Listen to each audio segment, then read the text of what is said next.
Ngazikunikiriza okwera ssaawa 4 ez'enkya ya leero, Ssaabaminisita Robinah Nabbanja abadde amaze okutuuka okwetaba mu lukiiko n'abasuubuzi lwe yayise okulaba nga banogera eddagala ebizibu ebibaluma naddala mu Kampala. Wano Nabbanja abasomedde alipoota ya Ssaabaduumizi wa poliisi Abbas Byakagaba ku byabaddewo olunaku lw'eggulo. As demonstrated in CBD, Kampala. In the process, 18 demonstrators were arrested by police, 17 of whom were charged at Buganda Road Court and remanded to Luzira prisons until tomorrow, 20th, 2025 for bail here. Wakati nga yakasaba akulira ekitongole ekiwooza ky'omusolo QRA John Musinguzi okutangaza abasuubuzi ebyavudde mu nsisinkano y'ababakulira ne baminisita ab'enjawulo, bano basabye Ssaabaminisita Nabbanja okulaba nga bannaabwe 18 abakwatiddwa olunaku olw'eggulo mu bwegugungo bateebwe. Wadde nga Nabbanja badde ategeezezza ng'olukiiko bwe lisobola okugenda mu maaso nga n'abakwate bwe beeyimirirwa, abasuubuzi bamusabye okusooka okuluyimiriza okutuuka nga bannaabwe abaasindikiddwa ku alimanda e Luzira baleeteddwa mu kkooti. So njagala okubasaba obukakamu nga bali bwe tubajjayo ate nammwe tulabe ng'ekizibu kyaffe tukimalawo. Tubadde tusaba okujjako nga bano be basalawo, tubadde tusaba abantu baffe bajje wano abaakwatiddwa miitingi egende mu maaso.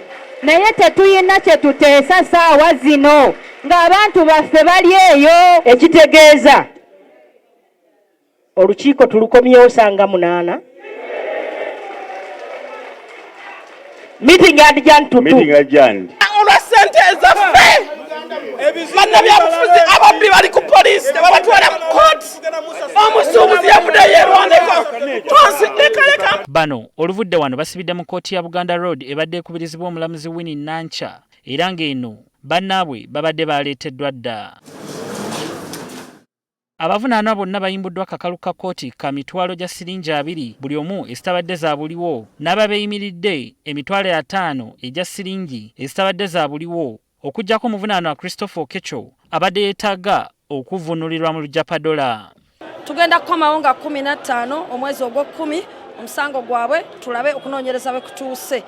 Kolaki President tukusuubiza omukyayina ne bono omusuusuuto otya tasobola kwagala nsi yaffe Uganda.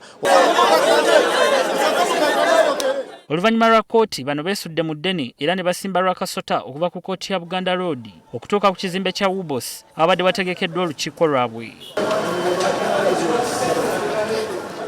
Mu lukiiko luno olubadde lukubyeko obugule, Ssaabaminisita Nabbanja ategeezezza ng'ensonga abasuubuzi ze bamwanjulidde eggulo naddala ekyokubakendeeza ku musolo bw'agenda okuzanjulira mukama we President Museveni ekisanyusizza abasuubuzi. Kyokka bw'ategeezezza nga ensonga eno bw'ejja n'okwongererwayo mu Paalamenti okusooka okubaganyizibwako ebirowoozo, bano ne bakiwakanya. Abamanyi eby'amateeka ne bagamba nti kati lino okulikyusa olwedde nga tuli wakati mu mwaka tulina okwiddaayo ne tugenda mu cabinet eyeekulemberwa president then ne tulireeta mu Parliament ne tukikyusa.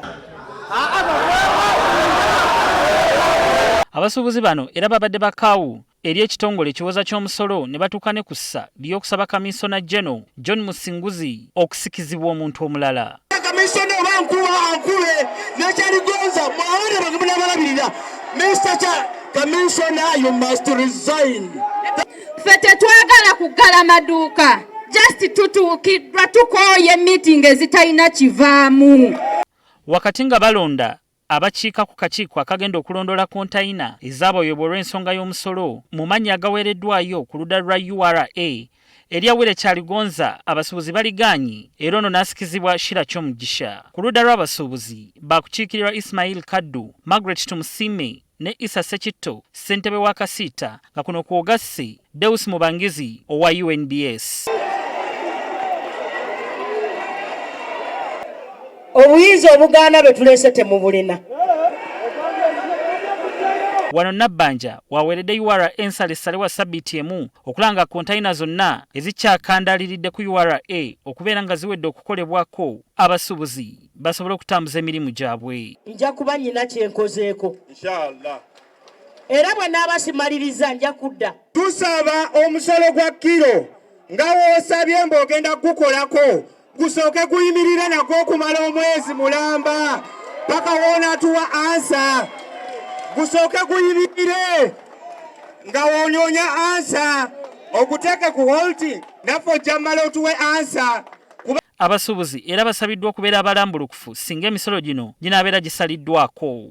UNBS bweba investigating ebyayo ne URA nga bwebala emisolo bigwere wamu mufulumule wamu.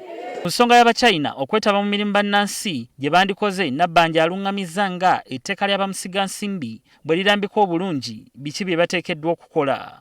Olukiiko olulimu Minisita wa Trade, Minisita wa KCCA ne nammwe tugenda lukola wiiki ejja ku Lwokubiri. Si mwenna abakulembeze bammwe tusobole okwogera ku kino ekintu. Nja kuyita ne Ministry ya Internal Affairs tulabe butya bwe tukimalawo. Omuntu yeyagalire mu ggwanga lye. Wetukoledde eggulire lino ng'abasuubuzi tebannasalawo oba enkya baddamu okugulawo amaduuka gaabwe oba nedda. Beka Ssenyonga Mulinde, NTV Akawungezi.